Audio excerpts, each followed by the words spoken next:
The night my mother hurled a glass across the dinner table and it shattered just inches from my face. I realized something I had refused to admit for years in that house. Telling the truth was more dangerous than telling a lie. When the security footage later revealed what really happened, I was no longer there to defend myself. I had already folded my clothes into a suitcase with shaking hands, already walked past the front door without looking back, already left behind the only place I had ever called home. Now my mother says she regrets it. She says she reacted in anger. She says she didn't understand the full situation. She says she never meant for things to go that far. But there are moments in life that do not simply pass. They split everything in two. That glass didn't just break against the wall behind me. It shattered the illusion that I was protected in my own family. And once something like that breaks, it never goes back to the way it was. My name is Elena. I'm 28 years old. And, for most of my life, I was the quiet daughter in a house that revolved around my older brother. He is 3 years older than me, confident, charming, and very good at making people believe what he wants them to believe. Growing up, if something went wrong, I was told to let it go. If he made a mistake, it was called pressure. If I pointed it out, it was called jealousy. I learned early that silence kept the peace. Until that dinner, it was supposed to be a celebration. My mother had invited our uncles and a few close family friends. The dining table was crowded with food: roasted chicken, rice, vegetables, dishes she only made for important nights. My brother sat at the head of the table, smiling like someone who had just won something big. Because that's what he claimed. He had told everyone he secured a major investment deal for his new business. According to him, a private investor had agreed to fund his startup. He spoke about expansion plans, future offices, hiring staff. The room buzzed with admiration. My uncle clapped him on the back. My mother looked at him like he was proof that she had done everything right as a parent. I sat there listening, feeling a slow tightening in my chest. 2 days earlier, I had seen something I wasn't meant to see. Our family computer automatically logged into his email account. I wasn't snooping. I was paying an online bill when a message notification popped up. The subject line caught my eye. Investment withdrawal confirmation. Curiosity made me open it. The investor hadn't signed anything. In fact, they had pulled out. They had concerns about financial transparency. There was no deal, no funding, no expansion, just a rejection. At first, I thought maybe he would tell the truth eventually. Maybe tonight he would explain the setback and ask for support. But as he kept talking, adding dramatic details that didn't exist, I realized he had no intention of correcting the story. And then my mother lifted her glass. "I always knew my son would achieve something extraordinary," she said proudly. "He never disappoints." The words hung in the air. Never disappoints. I don't know what made me speak. Maybe it was the way everyone nodded as if success erased everything else. Maybe it was years of watching him escape accountability. Or maybe it was just exhaustion from pretending not to see what was right in front of me. "I think there's something everyone should know," I said calmly. The room quieted slightly. My brother's smile froze. "What is it?" my aunt asked. I kept my voice steady. "The investment deal wasn't finalized. The investor withdrew." Silence. It wasn't loud at first. It was the kind of silence that feels confused. Like people are waiting for someone to laugh and say it's a joke. My brother did laugh. "She doesn't know what she's talking about," he said quickly. "She always misunderstands business matters." I looked at him directly. "I saw the email confirmation." His expression changed. Not embarrassed. Angry. "Why were you going through my emails?" he demanded. "It was open on the shared computer," I replied. "I didn't go looking for it." My mother set her glass down slowly. "Elena," she said sharply, "why would you say something like that during dinner?" "Because it's not true," I answered. And everyone deserves to know. That was the moment the air shifted. The celebration was over. And I had no idea that within minutes, a glass would be flying toward my face, and I would be told to leave the only home I had ever known. The silence after I spoke felt heavier than the plates on the table. For a few seconds, no one moved. My brother's jaw tightened, but he forced out another laugh, louder this time, almost theatrical. "She's confused," he said, waving his hand as if brushing away an annoying rumor. "The investor only adjusted the terms. That's normal. She doesn't understand how negotiations work." I didn't raise my voice. I didn't attack him. I simply looked around the table at the faces that had just been smiling. "The email was titled, 'Withdrawal Confirmation,'" I said carefully. "It said the deal was off." My uncle frowned. "Is that true?" My brother's chair scraped loudly against the floor as he pushed it back and stood up. "You went through my private messages," he said, ignoring the question. His tone sharpened. "That's invasive." "I wasn't spying," I replied. "It was already open." "You always do this," he snapped. "You wait for a moment when I'm doing well and try to bring me down." The accusation hit harder than I expected. Not because it was true, but because I recognized the pattern. Whenever he was cornered, he shifted the focus. He turned facts into betrayal. "I'm not bringing you down," I said, forcing myself to stay steady. "I'm saying we shouldn't lie." My mother's expression changed from confusion to irritation.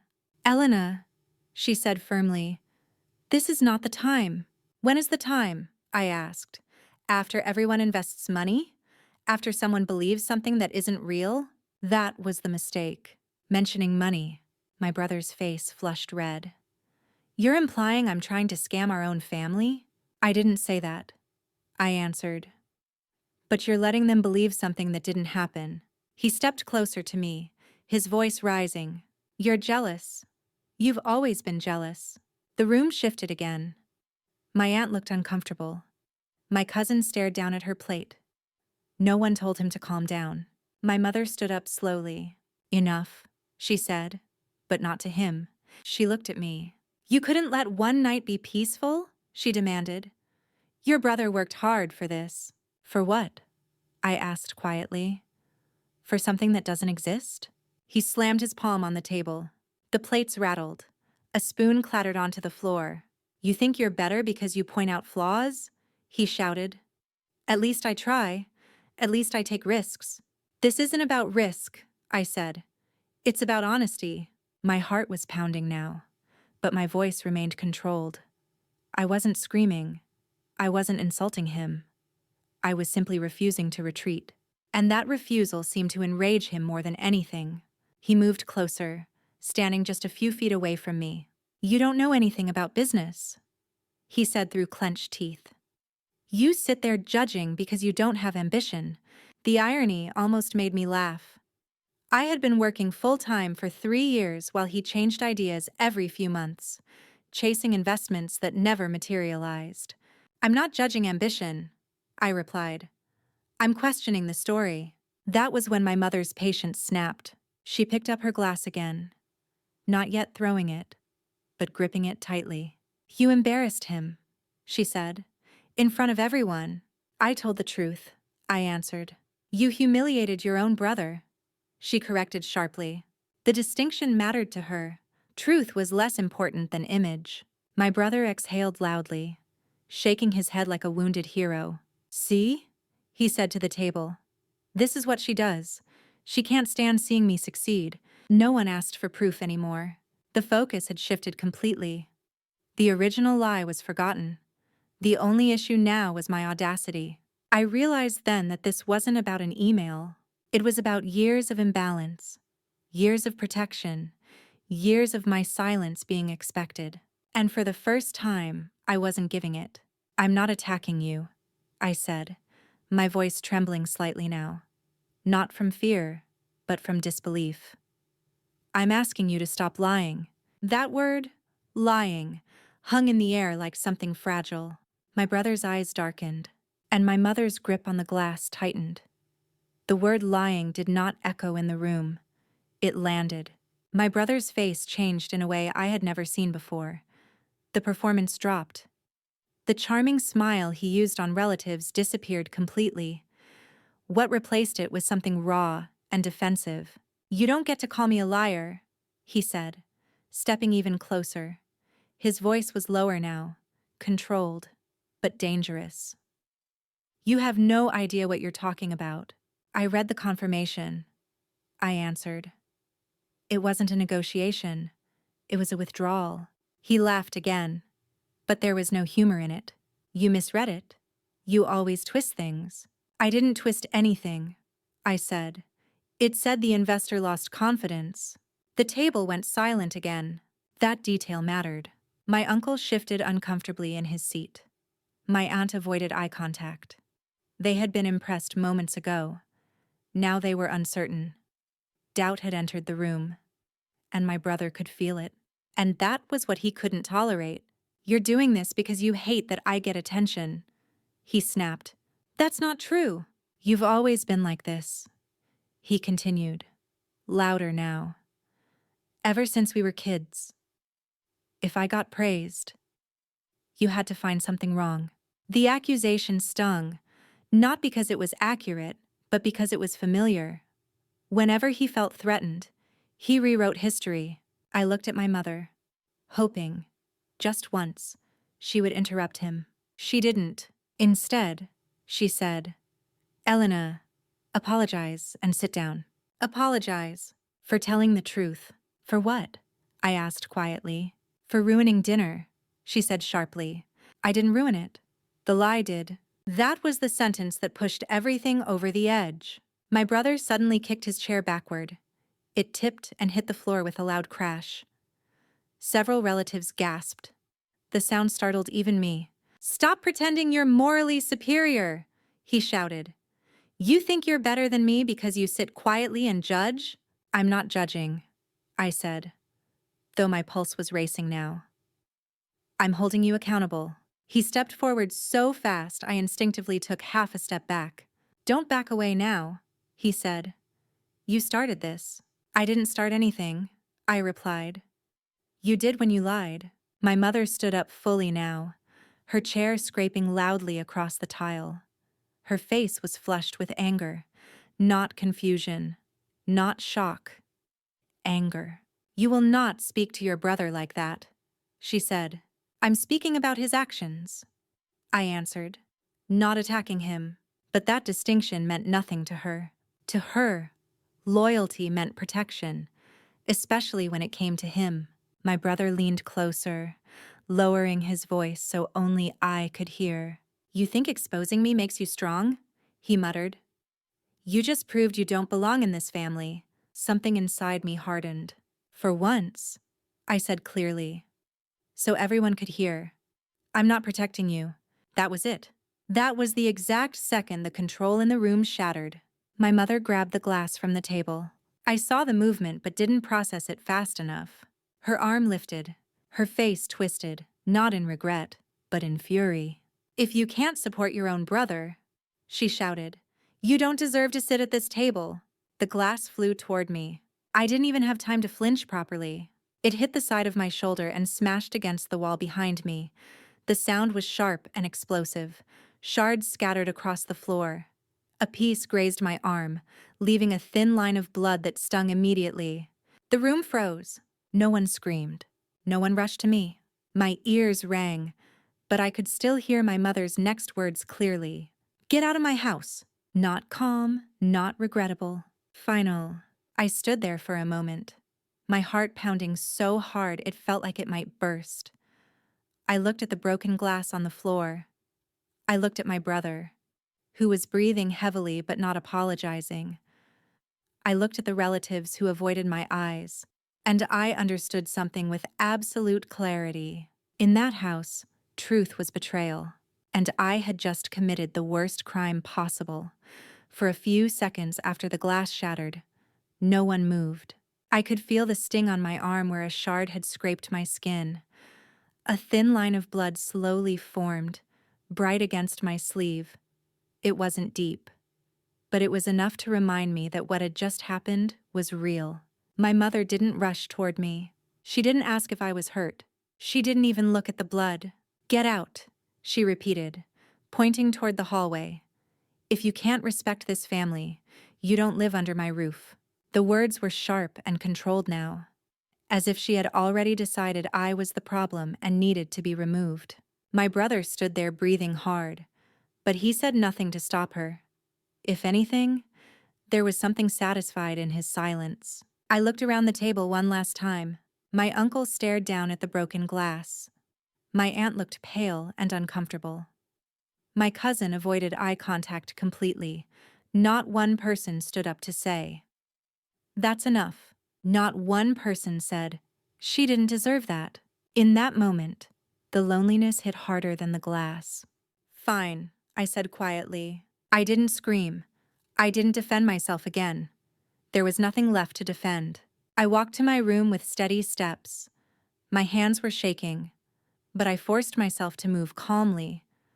I grabbed a suitcase from the closet and began folding clothes without thinking too much about what I was taking.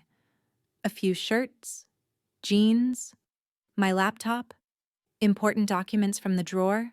From the dining room, I could still hear low voices. "He pushed her," someone whispered. "No, she provoked him," another voice answered. "Provoked." The word made my chest tighten. Telling the truth was now an attack. After 10 minutes, I zipped the suitcase closed. I looked around my room. The walls I had painted myself. The bookshelf I built in college. The bed I had slept in since I was 16. This was my home, or at least, it had been. When I walked back into the hallway, the broken glass had been swept into a pile near the trash. The table was half cleared, as if they were trying to restore normalcy as quickly as possible. My mother stood near the kitchen, arms crossed. "Don't expect to come back when you calm down," she said. I almost laughed at the irony.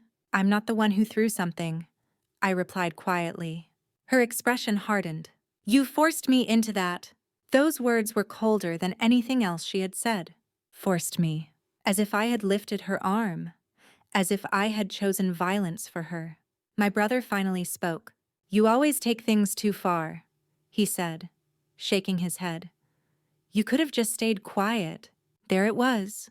The truth. Staying quiet was the price of belonging. I didn't answer him. Instead, I walked toward the front door. As I stepped outside, I noticed something I hadn't paid attention to before.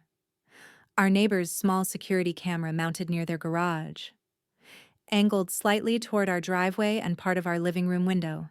I didn't think much of it at the time. I was too focused on breathing. The night air felt colder than I expected. My heart was still racing, but beneath the shock, something else was forming. Clarity. I hadn't attacked anyone. I hadn't lied. I had simply refused to protect a lie, and for that, I had been thrown out.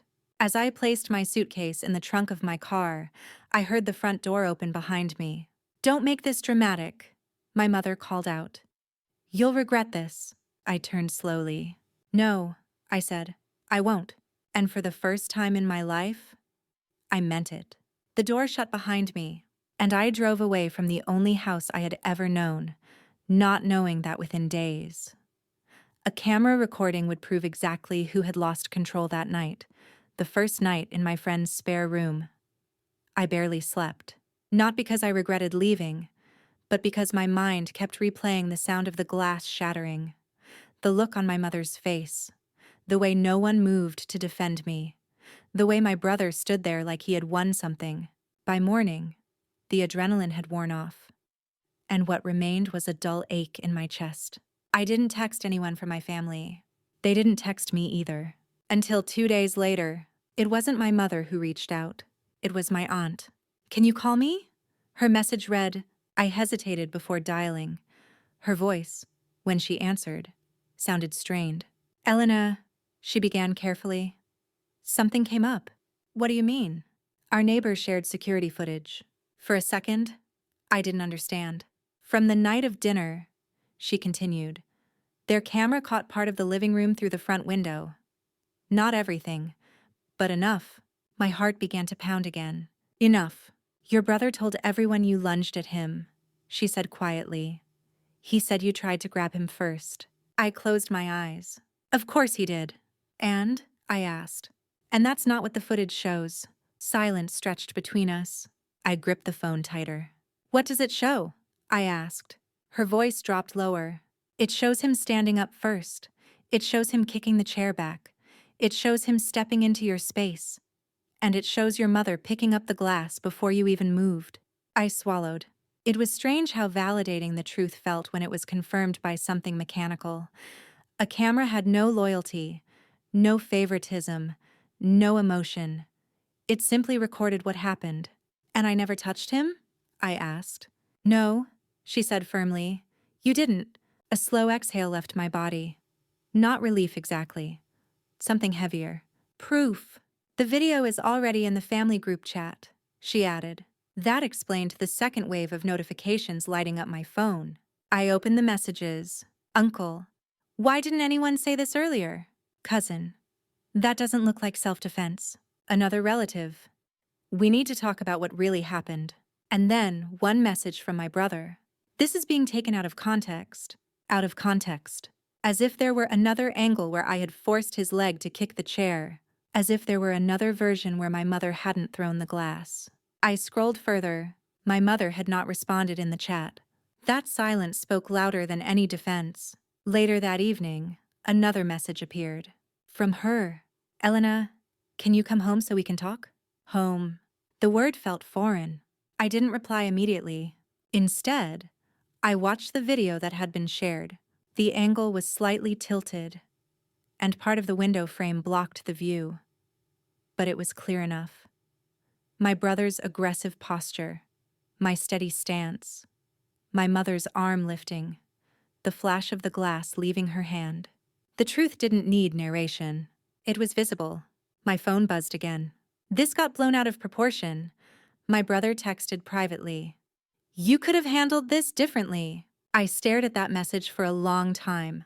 Handled differently. Meaning, stayed quiet. Meaning, absorbed the insult. Meaning, protected him. I locked my phone and sat back against the wall. For the first time since that night, the story was no longer his to control. The footage had done what my words could not. It had shown exactly who started everything. And it wasn't me. By the next morning, the family group chat was no longer quiet. Questions filled the screen. Not dramatic accusations, just uncomfortable clarity. Why did he say she lunged first? Why was the glass thrown? This doesn't match what we were told. The narrative my brother had built after I left was unraveling quickly. He had told everyone I lost control, that I tried to grab him, that my mother acted instinctively to protect her son. The footage showed something very different. It showed him escalating. It showed my mother reacting violently. It showed me standing still. That afternoon, my mother called. I let it ring twice before answering. Her voice sounded unfamiliar. Not angry, not defensive. Tired. Elena, she said softly. I saw the video. I didn't respond right away. There was nothing to clarify. You didn't push him, she continued. No, I said. There was a long pause. I could hear her breathing. I shouldn't have thrown the glass, she admitted. That sentence carried weight. Not because it erased what happened, but because it was the first time she acknowledged it without blaming me. You think? I asked quietly. I was overwhelmed, she said. He was yelling. You were confronting him in front of everyone. I reacted. You reacted by throwing something at your daughter. Silence. I didn't raise my voice. I didn't insult her. I simply stated the reality she had to face. I didn't realize how bad it looked, she whispered. Looked. That word struck me. It wasn't about how it looked, I replied. It was about what it was. She didn't argue this time. In the background, I could hear faint movement. Maybe my brother pacing. Maybe the television. I didn't know.